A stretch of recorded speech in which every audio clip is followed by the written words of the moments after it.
আল্লাহ পাক রব্বুল আলামিন সূরা হজের 5 নম্বর আয়াতে বলেন, ইয়া আইয়ুহান নাসু ইন কুনতুম ফি রাইবিম মিনাল বা'স, হে মানুষ তোমরা যদি পুনরুত্থানের ব্যাপারে সন্দিহান হও, ফাইন্না খালাকনাকুম মিন তুরাব, মনে রাখো আমি তোমাদেরকে সৃষ্টি করেছি মাটি থেকে, সুম্মা মিন নুতফা, এরপর শুক্র বিন্দু থেকে।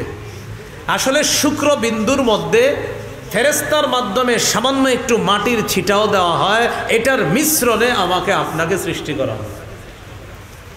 সুম্মা মিন আলাকা, এরপর জমাট রক্ত থেকে, সুম্মা মিন মুদগা, এরপর মাংসপিণ্ড থেকে, মুখাল্লাকা, যেই মাংসপিণ্ডটা এটা কখনো রূপদান করে, গায়রি মুখাল্লাকা, আবার কখনো এটা রূপদান করে না।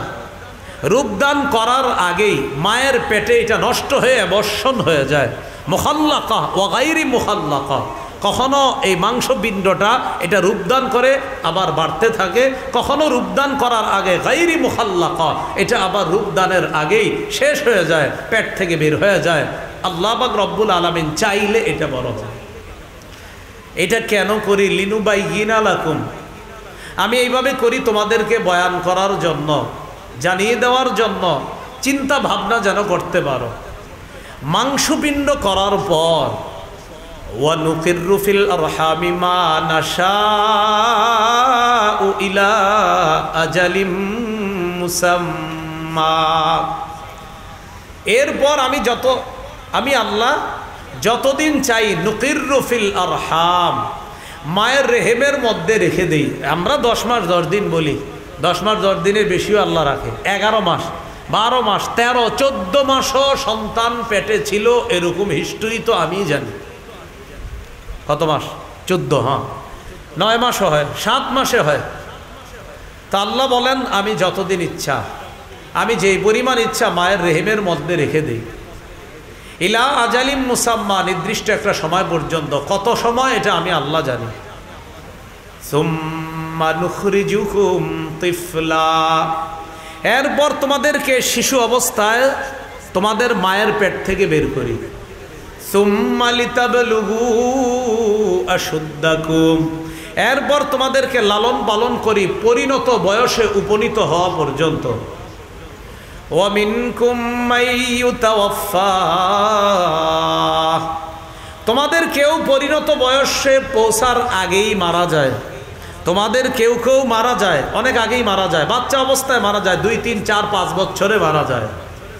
ওয়ামিনকুম মাইয়ুরাদ্দু ইলা আরযালিল উমুর, তোমাদের কাউকে কাউকে তার বয়সের বার্ধক্যে পৌঁছিয়ে দেওয়া হয়। তোমাদের কাউকে কাউকে বয়সের বার্ধক্যে, চূড়ান্ত বার্ধক্যে, চরম বার্ধক্যে পৌঁছিয়ে দেওয়া হয় তোমাদের কাউকে কাউকে। তাহলে আমাদেরকে আল্লাহ দুর্বল অবস্থা থেকে সৃষ্টি করলেন, এরপর দুনিয়াতে শিশু অবস্থায় আনলেন। কিভাবে আনছে?